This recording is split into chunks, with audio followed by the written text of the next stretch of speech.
If you're anything like I was in college, you're always busy, but still feel like you're falling behind. The truth is, time management isn't about doing more, it's about doing better. Hi, I'm Rahul. I'm a PhD student now, but back in college, my poor time management absolutely destroyed me. I was juggling engineering classes, trying to do all the pre med extracurriculars, had board positions on multiple clubs, and still was trying to have a social life. Now, I've spent much of the past few years reading books and watching every video out there on time management. And in this video, I'll share with you the exact strategies that I use to manage my busy schedule that you can start using today. The first time management tip that I have for you is to prioritize your goals. The number one reason why people don't achieve their goals is because they don't have time. Let's break that down. People say that as if they don't have any control over what they do with their own lives, when in reality, we do have that control. For example, one of the most common goals that people have is to consistently go to the gym.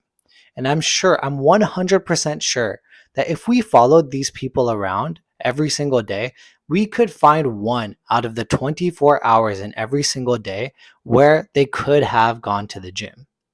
So let's change our mental framework.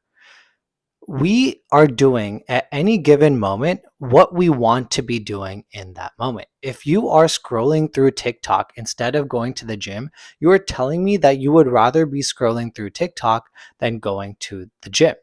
Your actions are a vote towards what your priorities are. So it's not that you don't have time for your goals, it's that you're not prioritizing them. So let's be intentional and prioritize our goals. The second time management tip is to learn to say no. How many of us could say that every single thing that we do in our day is either one, enjoyable, or two, gets us closer to achieving our goals? Probably none of us. So cut out all the obligations that either are not enjoyable or don't bring you closer to your goals, because overcommitting just stresses you out and dilutes your focus. And by saying no to these tasks, you can make room for the tasks that you need to do that actually matter. The third tip is to use to-do lists. In David Allen's book, Getting Things Done, he emphasizes the point that your brain is for having ideas, not for storing them. So by storing all of your tasks in a to-do list, you free up the mental space to actually do the things that you need to do.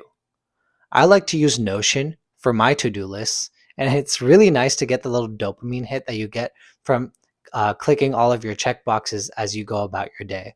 And it's also a really nice way to keep track of your progress throughout the week, which helps keep up your motivation.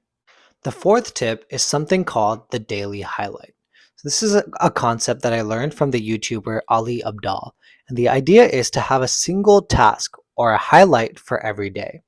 Now, your highlight is going to be the one task that if you did, you would feel happy or satisfied with yourself for completing.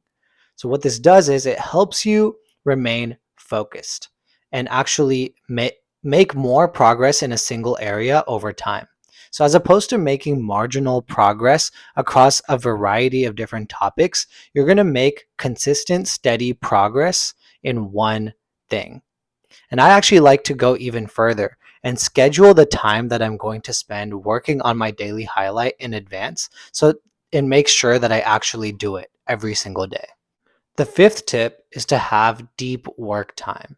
We live in a world with infinite distractions, so it's super important to set aside some time for focused work.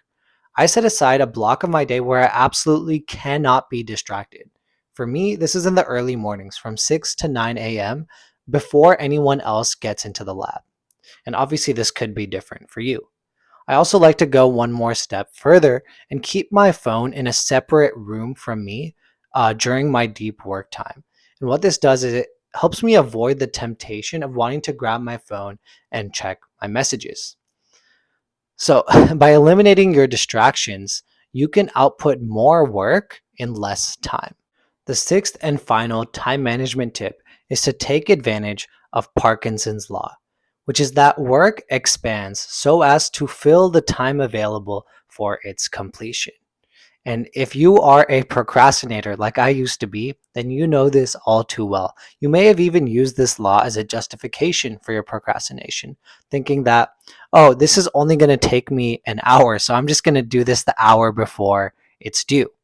But you can actually take advantage of Parkinson's law in two ways. The first one is to split your tasks into smaller parts, each with its own internal artificial deadline. And as long as you stick to those deadlines, you will make steady, consistent progress in whatever task you need to do. And the second thing that you need to do is every time that you have a real deadline, set an artificial deadline a few days before it. That way, you'll always finish early and you'll always be prepared in case life happens and you can't make a deadline.